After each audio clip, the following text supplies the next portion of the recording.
Hi, boys and girls. It's Mrs. McNamara here. We are going to read chapter 17 of Charlotte's Web, The Uncle.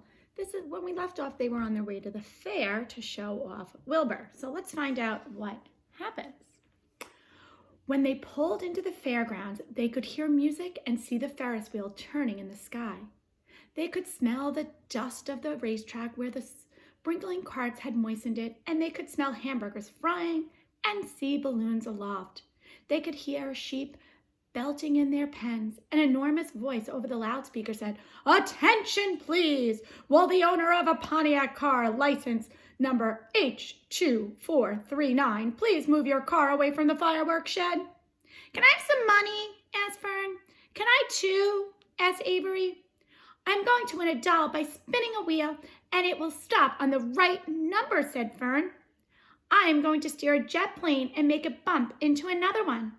"Can I have a balloon?" asked Fern. "Can I have frozen custard and a cheeseburger and some raspberry soda pop?" asked Avery. "You children be quiet till we get the pig unloaded," said Mr. Arabelle. "Let's let the children go off by themselves," suggested Mr. Arabelle. "The fair only comes once a year."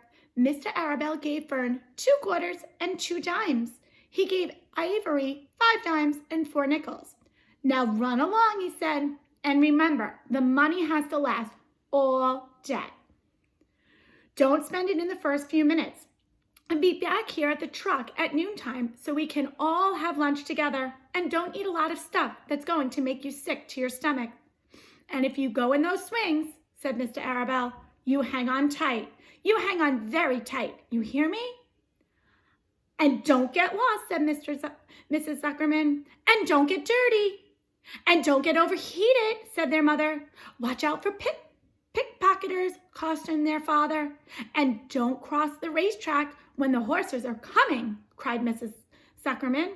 Wow, that's a lot of things to remember. Parents want them to be safe. The children grabbed each other by the hand and danced off in the direction of the merry-go-round, towards the wonderful music and the wonderful adventure and the wonderful excitement, into the wonderful midway, where there would be no parents to guard them and guide them, and where they could be happy and free to do as they pleased. Mrs. Arabelle stood quietly and watched them go. Then she sighed. Then she blew her nose. "Do you really think they're going to be all right?" she asked. "Well, they've got to grow up sometime," said Mr. Arabelle, "and the fair is a good place to start, I guess." And here's a picture of the fair. While Wilbur was being unloaded and taken out of his crate and into his new pig pen, crowds gathered to watch. They stared at the sign, "Zuckerman's famous pig." Wilbur stared back and tried to look extra good. He was pleased with his new home. The pen was grassy, and it was shaded from the sun by a shed roof. Charlotte, watching her chance, scrambled out of the crate and climbed a post to the underside of the roof. Nobody noticed her. Templeton, not wishing to come out in broad daylight, stayed quietly under the straw at the bottom of the crate.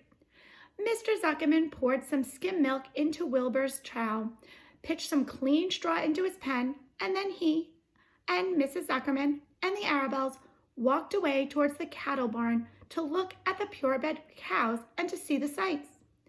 Mrs. Zuckerman particularly wanted to look at tractors.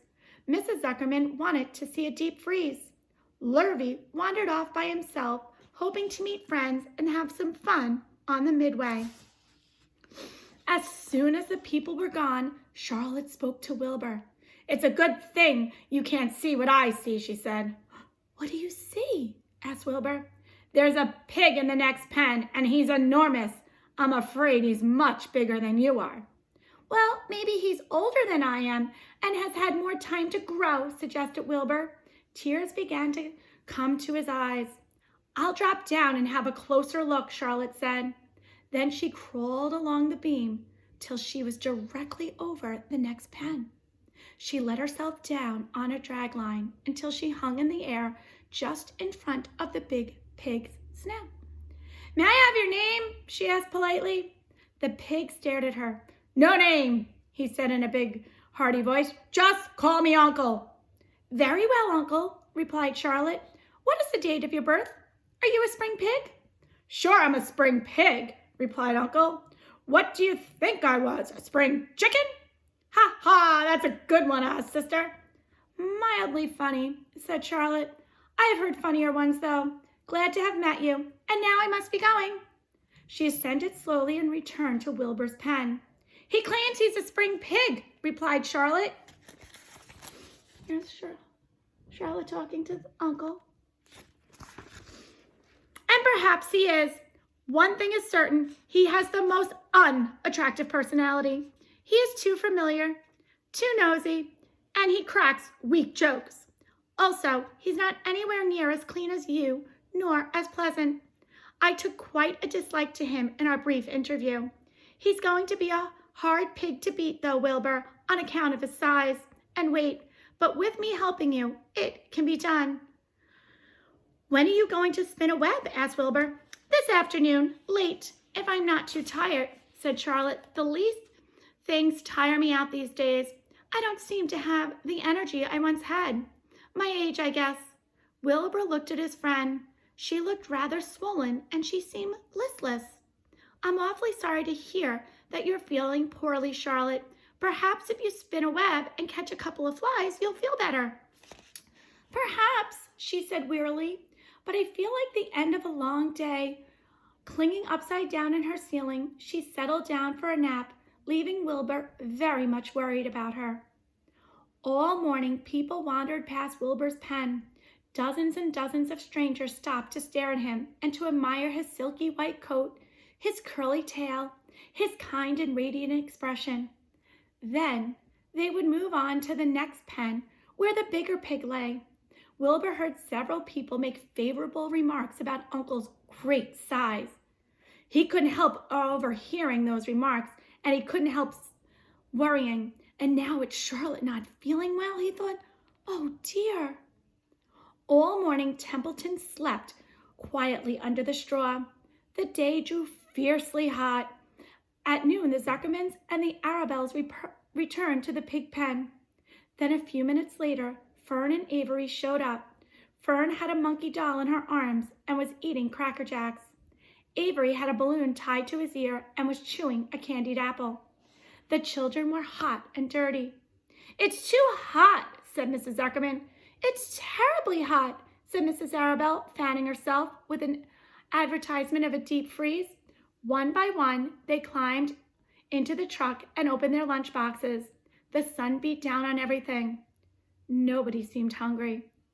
When are the judges going to decide about Wilbur? Asked Mrs. Zuckerman. Not till tomorrow, said Mr. Zuckerman. Lurvy appeared carrying an Indian blanket that he had won. That's just what we need, said Avery. A blanket. Of course it is, replied Lurvy, and he spread the blanket across the sideboards of the truck so that it was like a little tent. The children sat in the shade under the blanket and felt much better. After lunch, they stretched out and fell asleep. So we met Uncle. We'll find out who wins the contest. Have a nice day.